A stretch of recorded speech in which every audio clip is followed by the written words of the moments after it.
Benedict stepped through his son's wooden back gate with a warm peach cobbler balanced in both hands and heard a woman's voice slice the summer air like a thin blade. Why is she even still alive? A short laugh followed, small but sharp, and something inside him settled instead of shattering. He did not leave. He walked forward as if he had heard nothing. Past the drooping string lights and the shiny picnic tables, past paper plates that bent under barbecue and a cooler sweating on the grass, past faces that turned almost toward him and then away as if pulled by a tide he could not see. The citronella candles smelled like lemon and kerosene. Music from a phone speaker beat too fast for anyone with a quiet heart. He found a clear stretch at the far end and set the glass dish down with care, the heat from the cobbler warming his palms like a small animal he was trying to calm. His daughter-in-law, Jody, lifted her chin when she finally noticed him, lips pressed into a shape he knew from photos more than from kindness. "Oh, Benedict, we didn't know you were coming," she said, and disappeared before his answer could find its legs. His son, Carl, raised a beer by the grill and called, "To family," and the word went up like a balloon with no string and drifted where no one could catch it. Glasses clinked. No one looked at him. Children ran by, his grandchildren, with jam on their cheeks and the urgency of small storms, and not one paused to say hello. He folded a napkin, smoothed it flat, and sat on a folding chair that creaked like an old boat. He watched the porch bulb buzz. He watched a red plastic cup roll and right itself. He watched the way people leaned toward each other and away from him. Jody came close enough to say, "Did you want a plate?" And he answered, "I'm fine." And then she was already walking away. The sky turned the color of bruised peaches at the edges. A breeze moved through the birch leaves and made a sound like a soft shrug. He helped at the end because helping had always been the way he stayed visible. Stacking plates, dusting crumbs into a bin, folding paper tablecloths in tidy halves, though no one asked for his hands and no one thanked them when they were done. When the yard thinned and the last laughing cluster went indoors, he picked up the empty dish, still warm from the afternoon sun, and left through the same gate he had entered, walking slow so the glass would not chatter against his fingers. At home, the quiet stood still for him, not hostile, just waiting. He set the cobbler dish on the counter, washed it with careful circles, dried it with the old cotton towel that had a thin spot where it always met his palm, and slid it back into the cupboard. He filled the smallest pot with water and made 1 cup of coffee because 1 cup was enough. The kitchen clock ticked like a small patient animal. He sat at the table where Carl had once done long division, knees too long for the chair, tongue caught between his teeth when he got the numbers right. He let that memory sit down without asking whether it belonged. The house smelled faintly of pine cleaner from the morning and of the coffee he held close to his face. He noticed his hands did not shake. He noticed how his breath came in even lengths. He noticed that the sentence he had heard, "Why is she even still alive?" had been thrown like a stone and had landed in the shallows instead of pulling him under. He stood, went to the hall closet, and reached for the metal box that locked with a key he kept on his ring beside the grocery cart token and the mailbox tag. He placed the box on the table and unlocked it. Inside lay the documents he guarded by habit more than by fear. Insurance policies, the deed to his own house, a folder marked Carl House in black marker. He opened the folder and found the purchase agreement he had read only once, the county stamp on the deed, and his own letter, 14 years old now, written in blue ink on heavy paper. $40,000 for the down payment, no need to repay, because you are my son. He did not touch the ink with his fingers. He did not have to. The words had already pressed their full weight into him. He stood with the letter under the lamp and thought of the day he wrote it, the way his late wife, Eleanor, had said, "Are we sure?" And he had said, "We are," and had believed it so fully that worry had not even tried to get in the door. He closed the folder, slid it back into the box, and locked the lid with a small turn that sounded like a clasp catching. A tidy sound, pleasing, final without being loud. He took his address book from the drawer, the one with the worn alphabet tabs, and flipped to L. He found the number for Lena Moore, a woman he knew from the Thursday Bridge group, who had once said she could read wills the way a music teacher reads chords, quick and by ear. He lifted the phone and set it down twice. The third time, he dialed. "Lena Moore," she said, her voice brisk and awake, though the hour was not early. "It's Benedict," he said. "I have questions about gifts and titles and what a man may still decide about his life when his goodwill has been mistaken for weakness." He heard paper shift on her end, the sound of a pen uncapped. "Bring everything you have," she said. "Tomorrow at 10. We will begin with what is yours." He thanked her and hung up. He rinsed his cup, left it on the rack to dry, and turned off the kitchen light, then turned it back on again because he wanted to see the room as it was. Clean, ordinary, ready. He walked through the small house and opened one window in each room. Night air moved in slow and cool, and the curtains lifted their hems a little, as if trying to remember dance steps. He sat on the edge of his bed and looked at the photo of Eleanor on the dresser, the one where she was laughing with her head tilted back because he had said something not very funny, but with too much conviction to fail. He told the room in a low voice, "Tomorrow, I will put my name back where it belongs." He folded his trousers over the chair. He polished the good shoes with the cloth he kept in the shoebox. He placed his wallet, keys, and the metal box key on the table by the door so morning would not have to search for them. He lay down and stared at the ceiling, where the shadows from the streetlight wrote slow-moving shapes. He did not pray for anyone's heart to change. He did not try to build bridges out of thin air. He fell asleep with a list forming itself in plain words.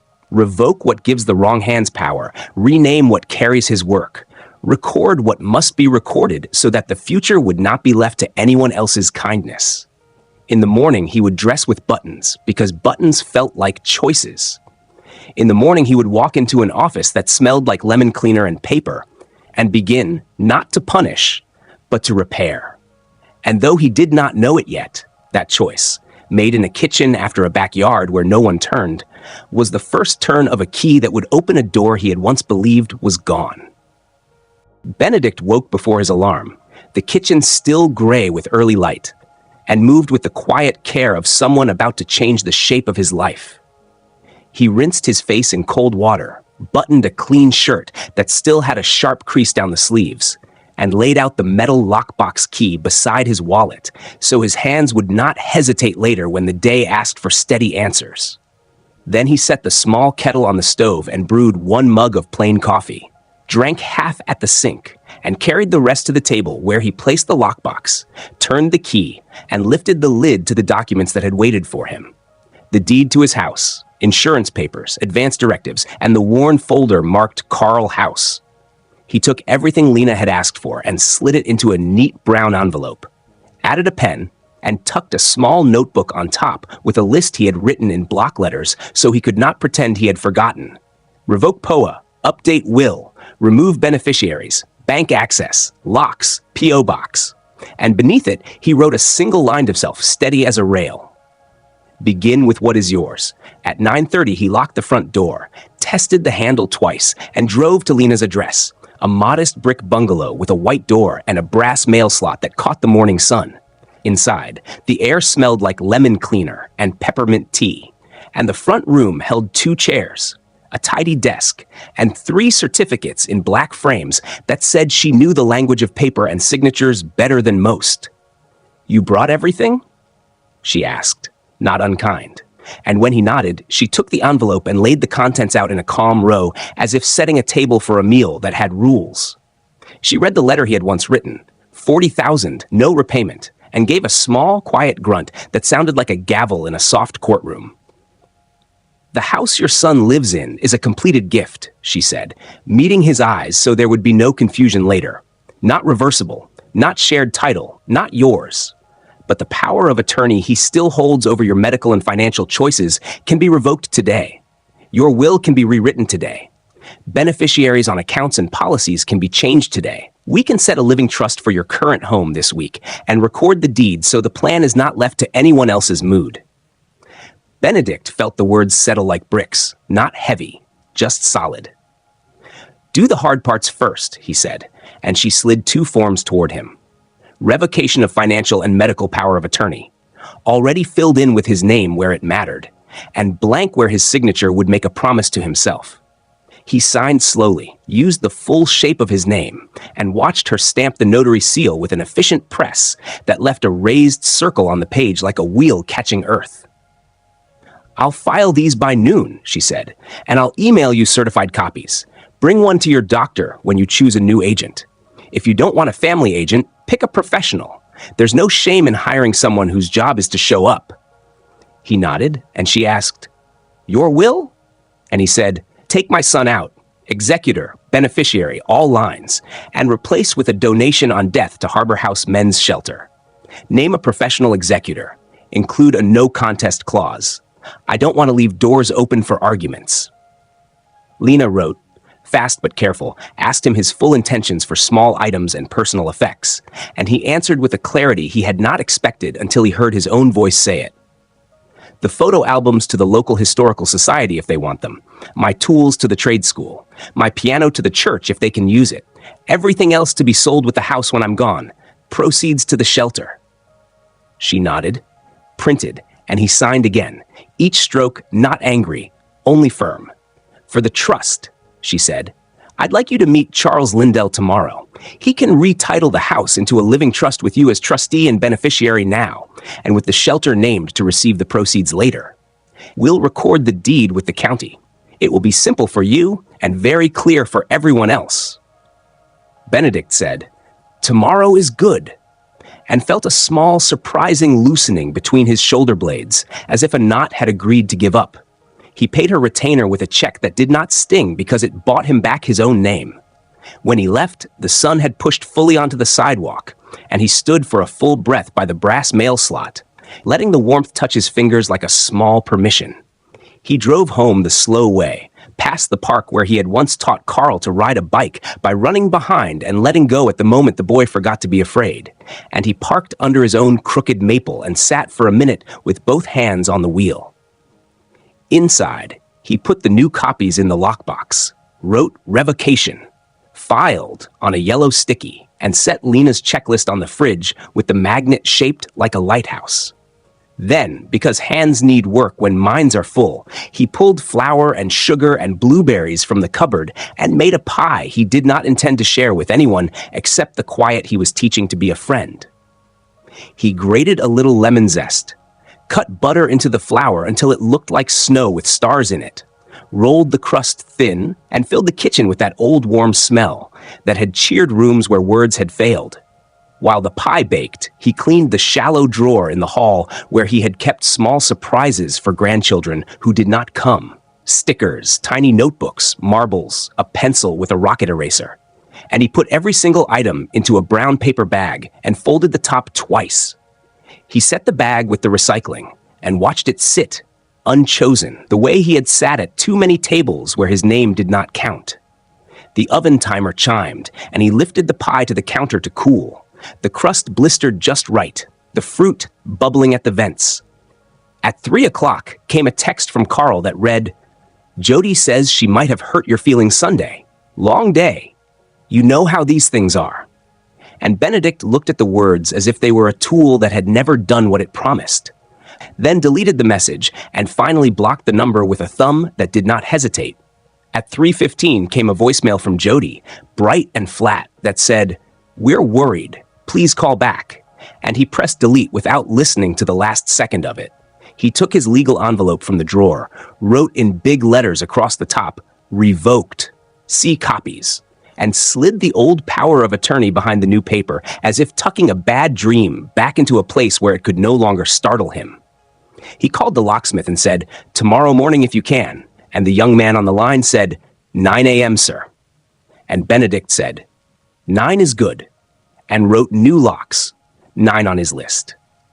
Near 4, Kay from next door knocked with a plastic container of lentil soup and a question about her missing cat, Vernon, who was not missing, only independent. He gave her a slice of pie on a plate that had a tiny chip, and they ate at the kitchen table without ceremony. She did not ask about Carl. She said the crust made her knees hum, and he laughed in a way that felt like a hinge loosening. After she left, he washed the 2 forks, dried them, and placed them in the drawer with the tines all facing the same way, because order is a kind of kindness. He walked room to room with a notebook, writing keep or donate beside each object, as if he were the fair judge he had always hoped would arrive. Quilt from Eleanor, keep. Extra set of plates, donate. Broken lamp, discard. Letters from apprenticeship days, keep. His father's level, keep. Curtains with small sailboats in the room that had been Carl's, leave as they are. He paused by a framed photo of himself with young Carl after a snow day, both of them red-cheeked and ridiculous beside a lopsided snowman. And he turned the frame face down, not as punishment, just as a marker that the boy he missed could stay without giving the man who laughed at a cruel sentence any more room. At dusk, he brewed tea and wrote 3 sentences in his journal with a pen that always started on the second try. Went to Lena. Revoked what needed revoking. I am not waiting for anyone to be kinder. When the cup was empty and the sky almost black, he locked the back door, set his shoes by the mat, and laid out tomorrow's checklist on the table. Bank manager, P.O. box, locks at 9, trust meeting at 10. Then switched off the light and let the house settle around him, like a book closing at the right page. Benedict woke before the alarm and moved through the house like a man taking steady measurements. He boiled water, shaved carefully, buttoned the same clean shirt he had set out the night before, and checked the paper list on the table. Bank, P.O. box, locks 9, trust 10. Then stood by the front window and watched the morning brighten enough to tell brass from dust. At 9 sharp, a white van with a magnet sign pulled up, and the locksmith, a polite young man named Luis, stepped onto the porch with a tool bag that clinked. Front and back, Benedict said, opening the door and holding it with his shoulder while Louis studied the old deadbolt. The old lock came out in dull pieces and lay on the hall table like tired teeth, and the new hardware slid in with a clean fit. How many keys? Louis asked, and Benedict said, 4, because he had counted last night. Luis cut them in the van while Benedict tested the turn from inside. Smooth, no catch. And the click that followed felt like a period at the end of a long sentence. When Louis brought the keys back in a paper sleeve, Benedict labeled them with tape and a pen. 1 for his pocket, 1 for the fireproof box, 1 for Kay next door, 1 for the bank box he would rent by noon. He paid, kept the receipt, and walked straight to Kay's place, where she opened her door with Vernon the cat trying to escape behind her ankles. In case of emergency, he said, and she looked at the key as if it were more than brass, nodding once with a seriousness he liked. By 9:42, he had washed his hands, picked up the manila envelope of documents, and locked his door twice, testing the handle like a habit he trusted. At 10, he sat in a small conference room at the office of Charles Lindell, Trusts and Estates, where a pot of coffee steamed and a neat stack of signature flags waited like bright leaves. The receptionist had offered him cream. He had declined. Charles entered with a quiet step and a file already open to a typed title. The Benedict A. Hemsworth Living Trust, dated today. We'll fund the trust with your home today, Charles said. Retitle the deed and assign tangible property to the trust by general assignment. We'll make our firm the professional successor, trustee, and executor. Distribution instructions: send the house to sale at fair market after death, and all net proceeds to Harbor House. We'll add a no contest clause so anyone who objects loses their gift, and we will note that family members are not beneficiaries. The words were not music, but they were steady. Benedict read each page, line by line, lips moving a little on the parts that mattered, and when the notary entered with a small stamp, he signed his name in full and watched the raised seal take its place like a button closing a coat. He signed the grant deed moving title from Benedict A. Hemsworth, a widower, to Benedict A. Hemsworth, trustee of the Benedict A. Hemsworth Living Trust, dated today. He signed the pour-over will that sent any stray property to the trust. He signed a letter to Harbor House to be delivered with the gift later. Incapacity rule. Charles said gently, 2 physicians or 1 plus a court officer. And Benedict chose 2 physicians because 2 clear voices left less room for doubt. Good, Charles said, gathering the copies into a slim black binder with tabs. Declaration of Trust, Schedule A, Assignment, Will, Deed, Powers, and slid it across the table. Recordings go to the county today. Keep the binder locked. Take 1 certified copy to your bank. Call your insurer so they can list the trust as the additional interest on the home policy. Call your doctor with the new advance directives. And sleep tonight if you can, he added with a small smile that did not try too hard. Outside, the sun hit the sidewalk and lifted the faint smell of warm paper from the folder in Benedict's hands. At 11:30, he walked into First Mutual Credit Union and asked for Trina, the branch manager, who led him to a glassed office with a pothose climbing a small trellis like it had a plan. "I need to remove an authorized user and a co-signer from all accounts," he said. "His name is Carl J. Hemsworth." Trina did not say anything about sons or families. She asked for his ID, pulled his profile up, and turned the screen so he could see when needed. "We can remove access, close and reopen accounts under new numbers to prevent old card use, reissue a debit card, change all online credentials, set two-factor to your new mobile, add a verbal passphrase, and disable phone changes without in-person ID. We can also set transaction alerts and lock international charges.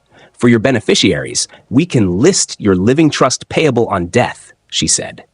"Do it all," Benedict answered. They worked step by step. Old accounts closed, new accounts opened with fresh numbers, the old debit card cut in half, a new one printed with a temporary pin he changed before leaving the room, a seed phrase he wrote on a card and sealed in a small envelope for the bank box.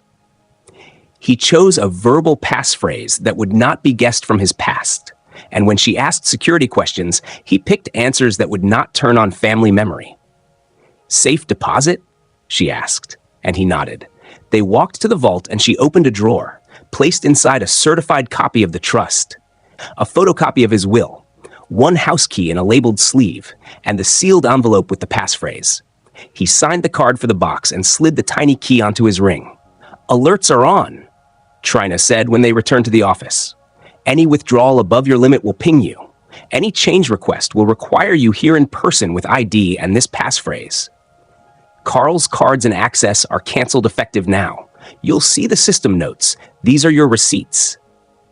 Benedict read each line before folding them into his folder. "Thank you," he said, and meant not just the courtesy. She nodded as if she had seen many versions of this day and approved of this one. Outside, he sat in his car with the windows open and let the air move through. Across the lot, a woman he did not know loaded water bottles into a trunk and looked briefly his way with the absent glance strangers share. The world was still ordinary, while his was untying and retying itself. At the post office after noon, he stood in a short line and asked for a small P.O. box. The clerk slid 2 brass keys under the glass and a form. "Forwarding?" the clerk asked. "No forwarding," Benedict said. "I'll change addresses myself." And he wrote the new box on a note card to carry in his wallet. When he checked the box the first time, it held only a tiny cobweb in the corner that he brushed away with his sleeve. By 1:30, he was home. He set the binder in the fireproof box and wrote trust, recorded, bank, reset, PO box, open in his notebook. Then made a sandwich and ate it standing by the sink because hunger is simple when choices are not. He phoned Harbor House, asked for the director, and spoke to a woman named Addie who said, "We know how to stretch $1 into a plate and a bed. Your letter just came from the attorney. Whatever day that gift lands, we'll be ready to put it to work." He said, "Good," and wrote her name and direct line on the inside cover of his address book. The afternoon settled into the kind of quiet that used to feel like a warning and now felt like a chair pulled out at the right time. He sorted a drawer of tools, placed the best wrenches in a box labeled Keep and the rusted extras in a box labeled Donate. He phoned his doctor's office and said, "I have new advance directives." And the receptionist told him to bring them by. He walked them over, left a certified copy, and initialed a small square to confirm receipt. On the way back, he passed the park where the swings creaked when no one was on them, and the sound made him think of all the times he had waited for a call that did not come. At 4 o'clock, his phone buzzed with a voicemail from an unknown number that turned out, when he pressed play, to be Jody's voice engineered into calm fury. "This is getting ridiculous. Carl says you change things? Ruby is upset. What are you trying to prove?"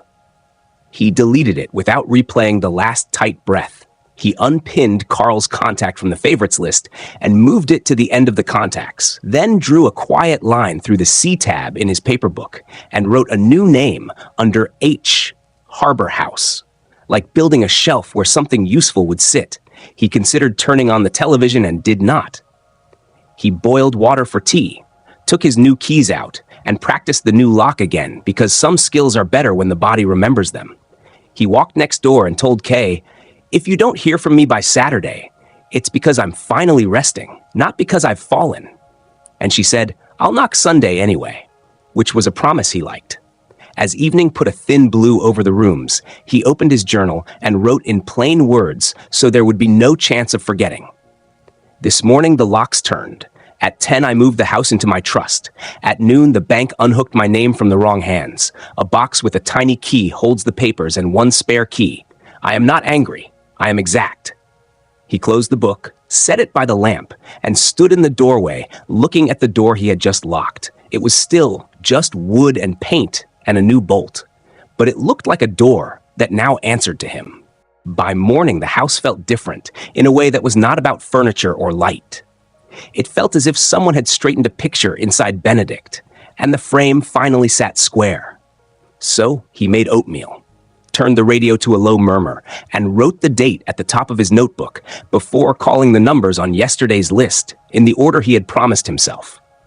First, Charles's office to confirm the deed had been recorded, where the assistant read him a string of numbers from the county and said, "It's official," with the steady tone of a person who files things that matter.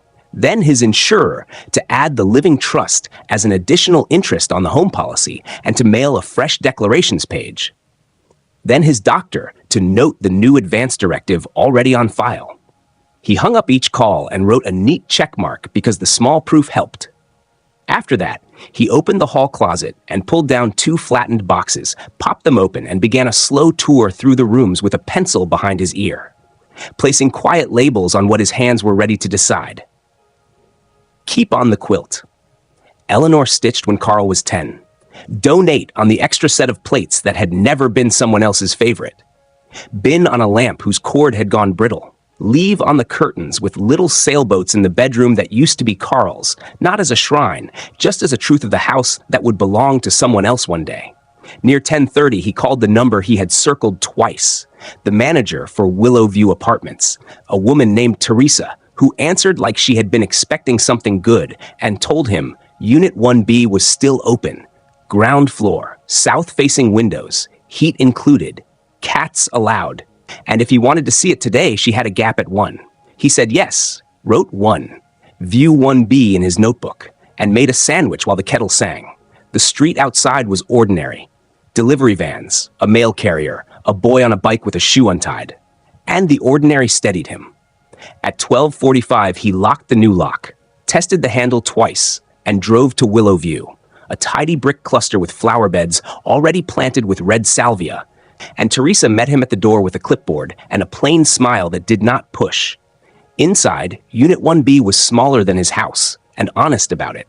1 bedroom, a living room that would fit 2 chairs and a small table, a kitchen with 4 burners and a hum from a refrigerator that sounded like a promise to keep going, a balcony big enough for a chair and a herb pot, clean paint, no ghosts, no smell of other people's arguments.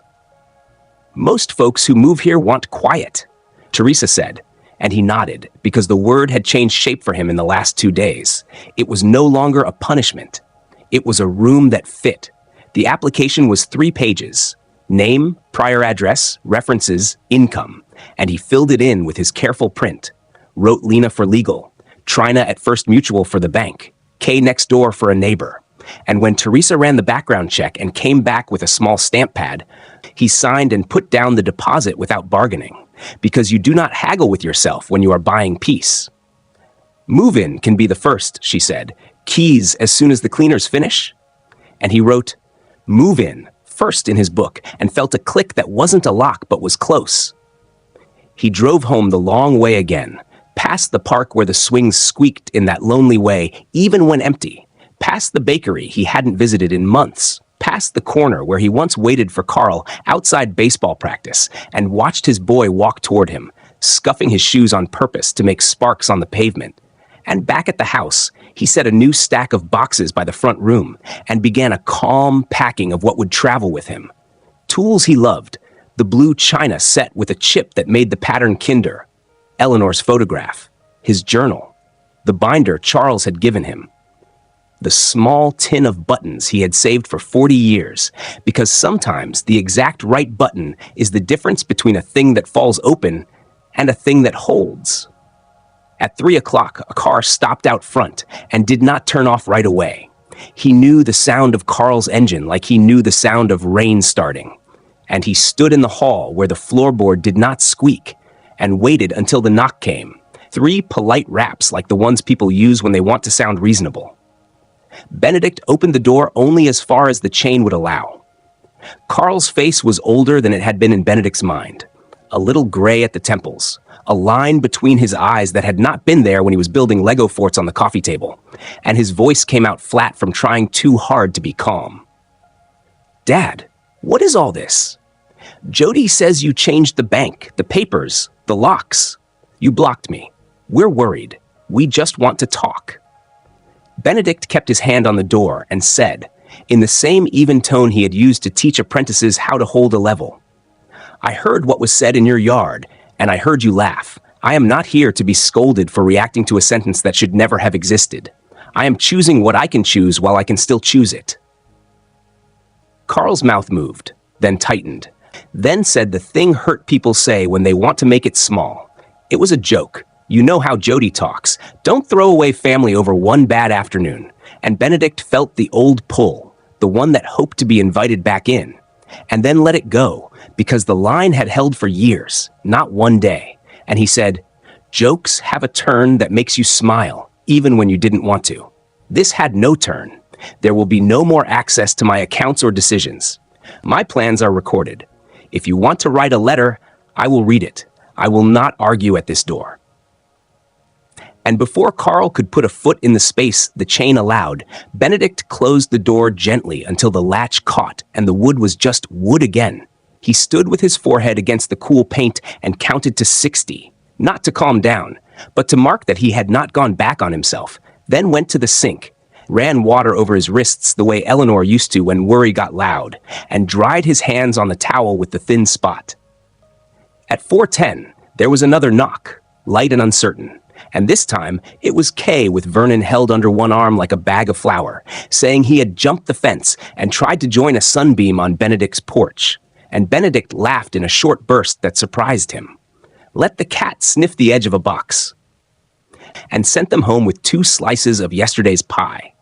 At 5, the phone left a voicemail without a ring, because he had set it that way. And he listened once to Jody's voice, practiced calm with an edge. "This is childish, Benedict. You're hurting Ruby. Call me." Which was the first mention of the granddaughter in days. Like a pawn pushed forward without asking if it wanted to leave the back row. And he deleted the message and wrote a sentence in his notebook.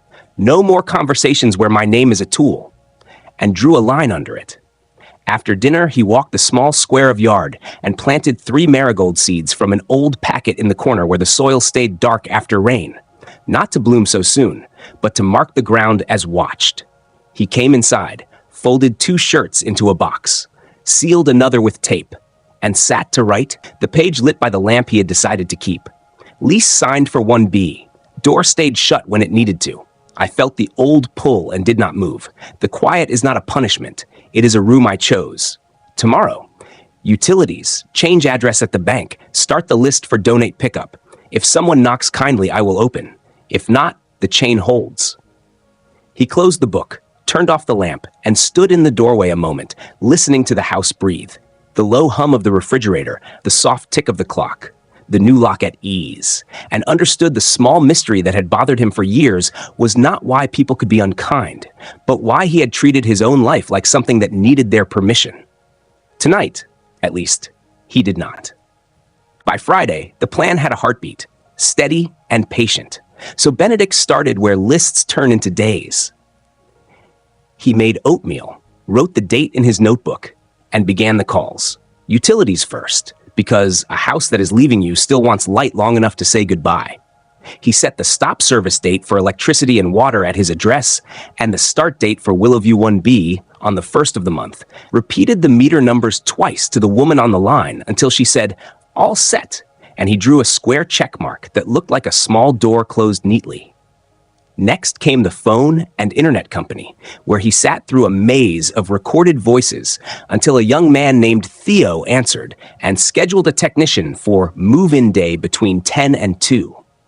A window that used to irritate him, and now felt like a pause he could fill with tea. He called his insurer to add the trust as an additional interest, and listened to the agent read back the legal name, Benedict A. Hemsworth Living Trust dated, with care that pleased him. After each call, he wrote one word in the margin, done, so the page became a string of quiet completions.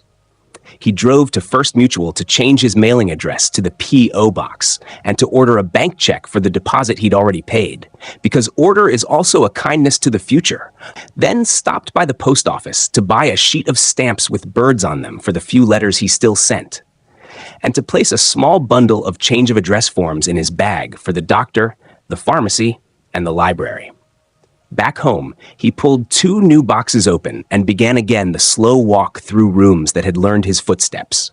Books first, because books made sense. He packed the history volumes Eleanor had loved and the field guide to trees he still carried to the park, wrapped the blue china in newspaper, slid the tin of buttons into a corner between towels, and labeled each flap with a steady hand. Books. Keep. Kitchen. Keep. Linens. Donate. He moved like a man laying a floor, board by board, not in a rush, not stalling either. Near 11, the mail came with an unexpected thick envelope from the county recorder's office. And for a blink, his chest tightened with the old worry that had followed him like a stray dog for years. But when he slit the top with a butter knife, he found only a certified copy of the recorded deed and the tiny raised seal that matched the one Charles's notary had pressed yesterday. He set the paper under the lamp and touched the cool circle of the seal with a fingertip, the way you touch a stone you plan to keep in your pocket. Then slid the deed into the trust binder and locked the firebox. He ate a sandwich standing by the sink because hunger can be simple when choices are not. And then called the charity that ran the secondhand store downtown to schedule a pickup, Friday next, between 9 and 11 for furniture and housewares, so the extra chairs and the second set of plates would move forward into a life that needed them. At 1, he drove to Willow View with a measuring tape in his coat pocket and met Teresa outside Unit 1B, measured the window for the curtains he would bring, the wall for his small bookcase, and the balcony rail to make sure a flower box would sit without tilting. Teresa laughed when he said, "I've learned to measure twice, even when it's just a wall," and handed him a copy of the community rules, quiet hours, recycling schedule, a note about the garden shed, and a little card with her direct number. On the way home, he bought a roll of heavy packing tape, and, because the day felt like it was asking for something warm, a small bag of ripe bananas. Back in the kitchen, he mashed the bananas with a fork and stirred in sugar and flour until the batter made a soft sound against the bowl that always calmed him. Then slid the pan into the oven and wrote while it baked. New keys, work, utilities, set, pickup, fry, measure, done. And under the list, he wrote a line that he had avoided writing for 40 years. I do not need permission. At 3:12, the phone lit with an unfamiliar number, and he almost let it go, but something in the way the digits lined up on the screen made him press accept. Grandpa? A voice said, small and careful, and the word landed in him like a chair pulled out at a table he'd built himself. Ruby, he said, not a question, and she took a breath he could hear. I found this number in Dad's old phone, she said, almost whispering. I don't think he knows. I'm sorry about Sunday. I was there, and I pretended not to see you at the library last month, too. I don't know why I did that. I think I wanted to belong to something that doesn't belong to me. Mom says you're making a scene. I don't think you are. Can I come by? Just me. I won't stay long if you don't want. Benedict stood with the phone pressed to his ear and looked at the oven clock, counting down a red 12, 11, 10. And he said, you can come by at 4. Ring the bell. I'll open the door, but we will say only true things. And she said, okay, with a relief so bright he could feel it on his skin. He pulled the bread from the oven and let it cool on the rack, set 2 plates and 2 forks on the counter without fuss, and opened the front windows so the room would smell like a welcome that did not ask for debt. At 4 o'clock on the dot, the bell rang, and there she was on the porch. 16, shoulders a little forward, sleeves pulled over her hands like small shields, eyes that carried the boy he once knew and something new besides. "I didn't think you'd open," she said, and he answered, "I didn't think you'd knock," then stepped aside. They sat at the kitchen table, and he poured tea without asking how she liked it, because the first cup could be plain. "Mom says you're cutting us out," she began, not defiant, more like someone reading from a card she didn't write. "I am choosing myself," he said, which looks like cutting to people who have been taking. She nodded, eyes on the table. "I laughed when she said that thing in the yard," she whispered. "I don't even know why. I hated it as soon as it came out, and I hated myself for laughing. I'm sorry. I am. I want to come back, but not for Christmas cards or money. I want to come back because I like sitting here. I liked it when I was 8. I think I like it now, too." They ate warm banana bread with butter melting into the crumbs. And the room did a small thing Benedict recognized from the trade, like when a door that has stuck all winter moves across the sill because you finally planed it true. They did not talk about Carl or Jody. They talked about Ruby's art class and a girl in geometry who drew a beard on her face mask and got sent to the office, about a cat she wanted but couldn't have, about the park swings that still squeaked like they had a memory of children. When she stood to leave, she took a breath and said, "If I bring a box of things I can't keep at home, could I leave it here?" And he said, "You can." And she smiled with her whole face, a thing he had not seen in her since she was small. After she left, the house felt not bigger, but more honest. He washed the 2 plates, set them to dry, and walked the living room once, hands at his sides, as if checking a job site at day's end. The phone left a voicemail from Jody that he did not listen to, because the subject line in his head had already been decided. No more discussions where my name is a tool.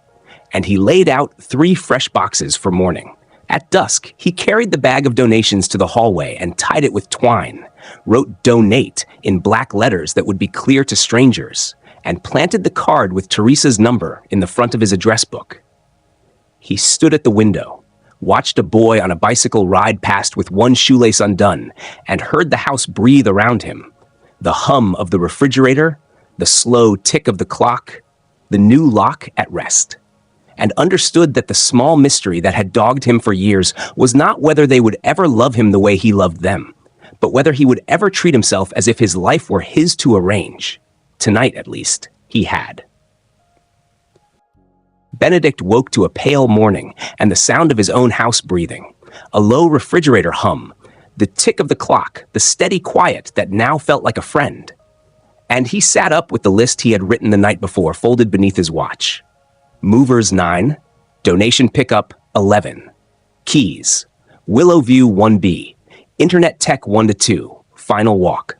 He dressed in sturdy pants and a shirt with buttons, because buttons helped him move with care, and he boiled water, ate oatmeal, washed the bowl, and set it to dry as if the day were ordinary. At 8:30, he taped the last box shut, the one labeled essentials. Kettle, 1 mug, Eleanor's photo wrapped in a towel, the trust binder, the small tin of buttons, his journal, medicines, a screwdriver, and the list of numbers he could not afford to misplace. At 9 on the dot, the moving truck bumped against the curb and 2 men climbed down. Marcus with a wedding ring and a quick grin, Jay with a pencil behind his ear. Both polite, both ready to work. Benedict showed them the neat stacks he had made. Books, keep. Kitchen, keep. Linen, donate. Tools, keep, and the single box at the back of the hall marked "Do not open yet."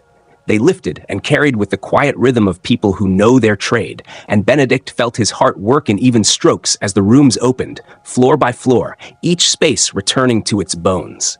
At 10:30, Kay knocked with Vernon tucked under her arm like a loaf of bread and a paper cup of coffee balanced in her free hand, and she said, "I will miss seeing your light on late."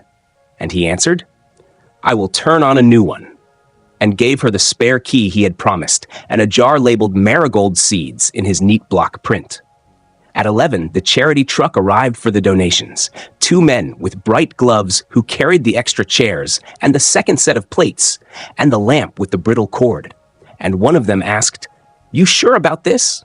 And Benedict said, "Yes," and signed the receipt with a relief that felt like cool water. By noon, the house had a soft echo to it, the sound of words when walls have stopped keeping them. And Benedict took a slow walk through each room with his small notebook, touching nothing, simply looking, as if he were the inspector of his own care. In the old bedroom with the sailboat curtains still hanging, he pressed his fingers to the place on the wall where height marks had once been painted over, 5, 7, 11.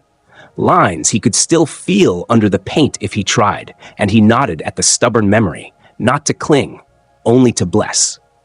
He returned to the hallway table, opened the top drawer, and slid in a small envelope with a key and a note that read, in his steady hand, "Thank you for everything you taught me." When the movers asked for the final box count, he looked once more at the living room and said, "That's all," and locked the door behind him with the new lock that turned like a full stop. Willow View was sunlit when he arrived, brick warm under his palm. And Teresa met him by the office with the keys and a welcome packet, and a plant he had not expected. A small succulent in a ceramic pot, shaped like a cat. "Something green for your window," she said, and he thanked her with a smile that reached all the way to his shoulders. The movers carried his boxes up the short path and into 1B, and Benedict stood in the doorway directing like a quiet foreman. Books here along this wall, table by the window, kettle on the counter. Do not open yet in the bedroom closet, until the men were done, and he had tipped them a little extra because speed with care deserved thanks. He set the kettle out first, then Eleanor's photo on the table where the light would catch it by late afternoon, and then he opened the window and let the new air come through. Paint, dust, something sweet from a neighbor's stovetop. Until the room smelled like the present. At 1:15, the internet technician arrived within the window for once and checked the line, ran a length of cable, and left a small modem blinking like a lighthouse in low fog. Benedict thanked him, straightened the cord, and then took the shoebox from the top of the essentials box and placed it on the shelf inside the hall closet where a person would not see it unless they were meant to. At 2:08, the buzzer rang, and Ruby's voice came through the small speaker. Tired and bright at the same time, "It's me," and he pressed the button and listened for her feet on the stairs. She came in with another shoebox hugged to her chest and a folded paper sticking from its side. "Are you sure?" she asked, eyes on the closet like it might refuse her, and he said, "I am sure," and showed her the shelf he had cleared. She slid the box in beside the first and exhaled like she had been waiting to breathe all day. She handed him the folded paper. Pencil lines of an older man at a small table, spine straight, hands at rest, a chessboard in front of him with only 2 pieces on his side and a full set on the other, but his pieces were placed to corner the king. "I drew it last night," she said, flush rising. "I thought maybe you'd hang it." And he said, "I would like that," and put it by Eleanor, so the 2 images could keep each other company. They ate slices of the last banana bread he had brought from the old house, and he told her the rules of the building. Quiet hours, laundry room times, the neighbor who liked birds. And she told him about a teacher who counted 34 times in a single period, and the girl with the beard drawn on a mask who got sent to the office. Their talk was soft and plain, and took up the right amount of space. At 3, a car idled outside longer than the usual stop, and Ruby's shoulders rose an inch as if a string above her had tightened. Benedict went to the window and saw Carl's sedan parked by the curb, the figure in the driver's seat leaning forward like someone peering into fog. The knock, when it came, was 3 controlled taps that tried to sound reasonable. Benedict did not open. He stood just to the side of the door, Ruby behind him at the kitchen entrance with her hands tucked into her sleeves. "Dad," Carl said through the wood, "I just want to see the place. I have the right." And Benedict answered in a voice that did not need to be loud. "You do not have the right. This door is mine. If you have something to say, write it."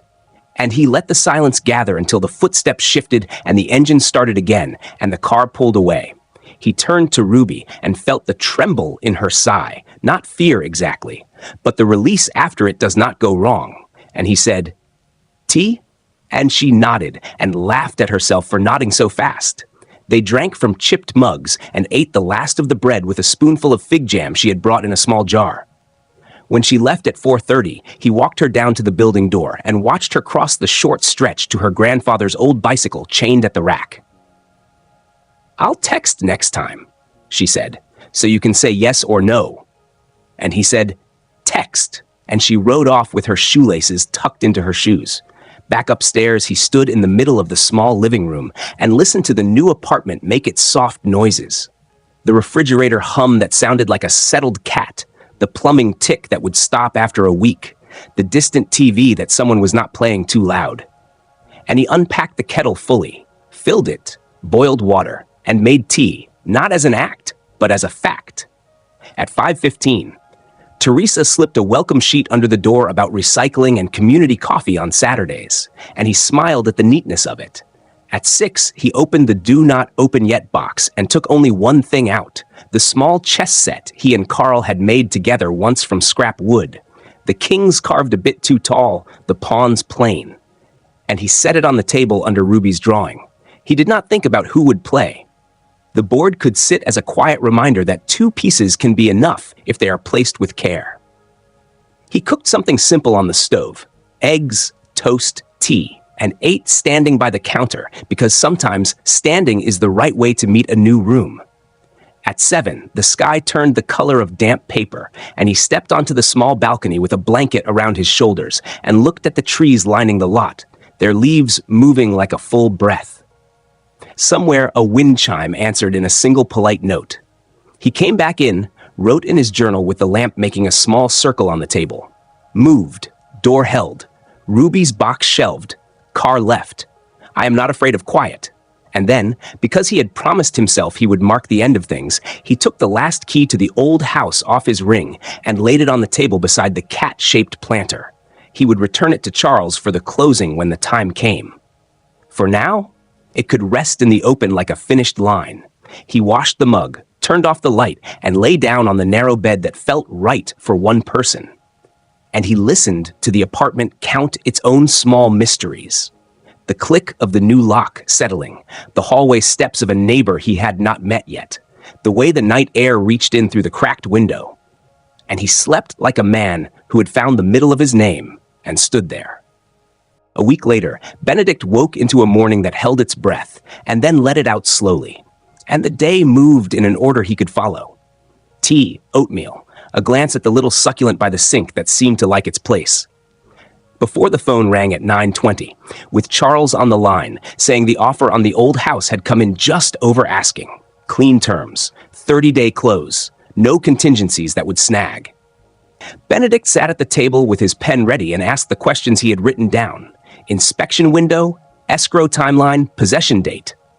And when Charles answered each one with the same steady tone he used for deeds and wills, Benedict said, "Yes," and drove over at 11 to sign the acceptance and the seller's disclosures he had already filled out with exactness. New roof, new plumbing, furnace replaced against a son's advice, all receipts attached. And when he was done, he left the office with a copy folder thin as a blade and a lighter walk than he had expected. He stopped by the shelter on Greenway because Action wanted a shape and asked for Addie by name. And a volunteer led him through a lobby that smelled like strong coffee and laundry soap to a small office with a corkboard of schedules and thank you notes. Addie came in with sleeves rolled and eyes that had seen the worst days become ordinary days. And he told her about the trust, about the sale in motion, about Eleanor's old rule to do a little good while your hands are still warm. He wrote a check that did not empty him, not yet, but fed the day in front of him. A line item for socks, another for cots, a week's worth of breakfasts. While the larger gift waited in the trust like a sure tide. And Addie held the paper as if it were heavier than ink and said, "You have no idea how fast this will turn into rooms and heat." And he said, "I think I do," and left with a brochure he tucked into his address book under H. At home, the apartment held the quiet the way a good bowl holds soup without drama. And he set the brochure by the chessboard under Ruby's drawing and wrote in his notebook, "Offer." Signed, check, delivered. Living continues. He ate an apple standing, then took the elevator to the ground floor to read the notice board. Yoga on Tuesdays, a bird-watching group that met at dawn, community coffee on Saturdays. And he signed his name for the coffee with the neat script he saved for forms, because showing up was now a thing he would do for himself. The mail brought a plain envelope with no return address, and he knew Carl's handwriting before the curve of the B in Benedict had finished its curve. He carried the letter to the table, sat, and read it once, then once again. I do not know how to fix this. I said nothing when I should have spoken. I laughed because silence asked for an ally. Ruby is braver because of you. I am sorry. I want to try. Benedict laid the page flat and smoothed it with his palm, not to erase the creases, just to give it a place to rest. He did not answer. Not because the words were worthless, but because replies should not be tossed like ropes into water that was still deciding its own depth. He slid the letter into the shallow drawer with the spare batteries and the tape measure and closed it without the soft click catching his heart. In the afternoon, Ruby came with a paper bag of cookies and a magazine quiz that wanted to know what kind of flower a person was, and they sat by the window and circled answers with a dull pencil. And she came up lilac. Quiet, observant, easily underestimated, and he came up marigold, resilient, good at borders, not easy to uproot. And they laughed because sometimes people needed a quiz to say a thing the day had already told them. Near 4, she tugged a sleeve and said, "Dad is angry in a way that looks tired. I told him I would see you anyway." And Benedict said, "You came kindly, so the door opened." And Ruby nodded like someone filing that sentence where it would be found again. When she left, he walked her to the building door and watched the easy way she pushed off on the old bicycle, laces tucked this time, the chain clean from where he had oiled it, and he stood a moment in the mild wind that came down the parking lot like a friend who had learned to whisper. Saturday, he went to community coffee with a tin of shortbread he had bought, not baked, and sat with 3 neighbors who told him about the best time to do laundry and the robin that attacked its own reflection on the east stairwell window. And when they asked what brought him here, he said, "A choice I should have made earlier." And they nodded with the kind of respect that does not need details. Sunday, he pulled the binder out and reviewed the escrow schedule as if it were a recipe. Title search, appraisal, close. And then he made soup because leeks soften in butter whether or not anyone claps. On Monday, the buyer's inspector spent an hour in the old house, and Benedict did not go because he had hired Charles to handle the visit. And at noon, Charles called to say only a cracked outlet cover and a sticky window needed attention. Benedict arranged the small fixes without a sigh. He bought 2 outlet covers at the hardware store, carried a screwdriver in his coat pocket, and met the handyman at 2, paid cash, and wrote paid, receipt, in the fold of his notebook. That evening, he walked the narrow balcony with a packet of basil seeds and pushed 3 into the soil of a clay pot, then stood with his hands behind his back like a man who has learned to wait without begging. The next days made a simple chain: sleep, tea, lists, an errand, a call from Charles, a knock from Kay with a story about Vernon catching a moth and looking offended when it escaped again. And on Thursday, the escrow office called to schedule signing for the following week. He would bring ID. They would bring papers. The house would move hands. That night, the buzzer sounded at 8:30, and his chest lifted, then settled when Teresa's voice came. Just putting next month's calendar under doors. And the slip of paper slid across the floor with dates and a reminder about the fire drill, and he thought, not for the first time, that a life with small notices you can obey is a gentle life. The letter from Carl stayed in the drawer, quiet but not forgotten. And when Benedict woke on Friday to rain that pinned itself to the glass in soft coins, he wrote, "Rain. Soon. Closing. After, check to Harbor House from trust account. Partial now, rest later." And the clarity of that line made the air cleaner. The house closed the next Wednesday, ink where it should be. A wire transfer settling like a bird onto the exact branch, and Charles called at 2:10 to say it was done.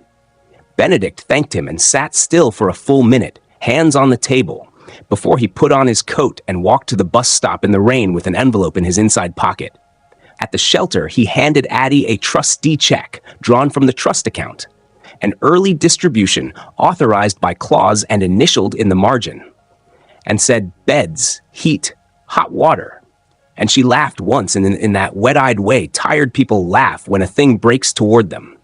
And he toured the kitchen, where a man chopped onions with the care of a surgeon, and the bunk room where someone had tucked a book under a pillow like a plan for tomorrow. And he left lighter than he had arrived. That evening, he ate soup, wrote 2 sentences, house, sold, gift, working, and turned the chessboard so the 2 pieces faced the window. The basil seeds took 3 days to show green, then stood like small decisions leaning toward light.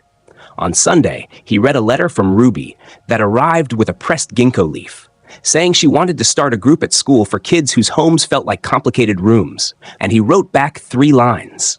Use my name for permission slips if you need a signature. Keep your hands clean. Come for tea Tuesday. And mailed it the next morning. When his birthday came a week later, he made pancakes, 2, and ate them with honey and a pear. And Ruby came with tulips wrapped in brown paper and a card she had painted. 2 chairs on a porch, one with a steaming cup. And inside it said, "Thank you for keeping a seat."